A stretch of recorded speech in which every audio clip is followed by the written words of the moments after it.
Hi, I'm Mary Lou. Welcome to my kitchen. Tonight we are making beef stroganoff with zucchini noodles, cooked zucchini noodles. So now I just want to let you know that I've gotten started. I use bison, as most of you, if you've watched my other cooking videos, know that I like to use bison because it's lower in fat. If you have a steak or leftover roast, you can use that meat to make beef stroganoff also. Now I have I used just the avocado oil on the bottom of my pan and sprayed it really good. And then I've used minced garlic and just some spices, onion powder, garlic powder, and salt and pepper.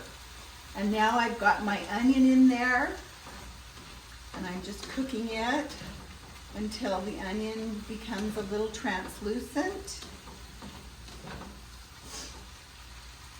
And I'm going to throw in my mushrooms.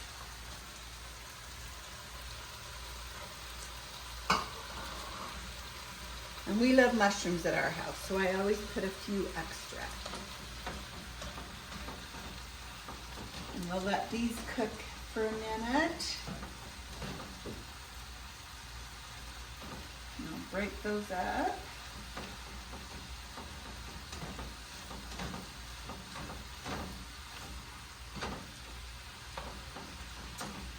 And while we're letting this cook, I'll just explain a few things.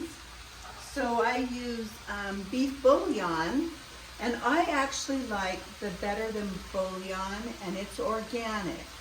And it's also less sodium. So I love to get this and use it.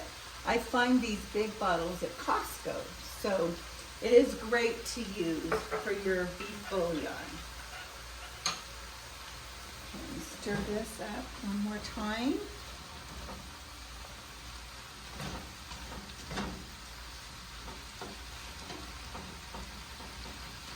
Okay. Now we'll add some of our other ingredients. I put the bowl full of things, and it was cooking sherry and vinegar, apple cider vinegar, and some lemon juice. And add our beef bouillon.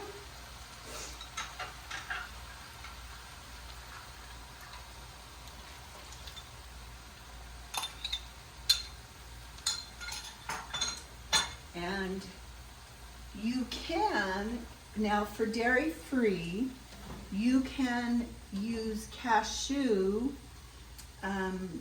cream, and you make that yourself, and I'll put it in my recipe. But at my house, my husband's allergic to cashews, so we cannot use cashew cream. So I still use coconut milk, and it tastes so good with the coconut milk. But I will put both options in my recipe, in my cookbook.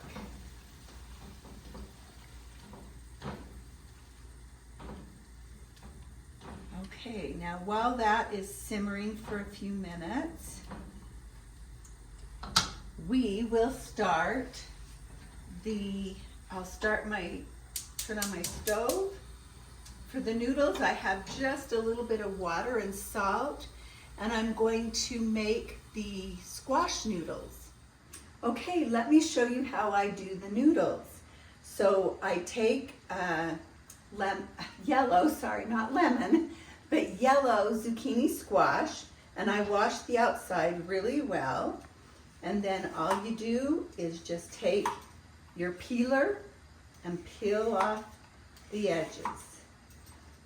You can peel it down till you get to the seeds that are inside. So you just peel all those off.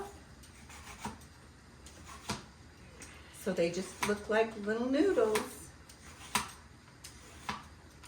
Okay, my water's boiling, so I'm going to put my noodles in and let them get done. They'll take about 5 minutes. So I'll just stir those and and let those cook for just about 5 minutes till they're done. And then, you know what? One of the things that I like to add, and this may seem kind of strange for people, but I do like to add a little ketchup and mustard. I grew up with my mom making it that way, and I have always loved the flavor. So I don't really measure. I just put in a little bit, kind of up to what you like and your taste. And you don't have to put it in, but we like it that way. So, whoops. I just squirt a little bit of that in. And it just adds to the flavor. And then you just let this simmer for a little bit longer while your noodles are cooking. And salt and pepper to taste. And voila, you are done. It's that simple to make. So we'll just wait for the noodles for a minute and let this simmer for a little bit longer, and then we'll plate it. Welcome back. So while you were away, I put a little bit of brown rice flour in the stroganoff to thicken it up. You can use brown rice flour, you can use cornstarch, and I just added a couple of tablespoons of the brown rice flour and boiled it just to get it to thicken. And then I drained our noodles. Now you can use the squash noodles, you can use gluten-free noodles, or you can do it over rice if you'd like. So you can cook some rice. So whatever you desire, it's whatever you like. So we're going to put a little stroganoff on our noodles here. Make sure we get some mushrooms in there. And then I just top it off with a little bit of parsley. And dinner's served. See you next time. Thanks for joining me.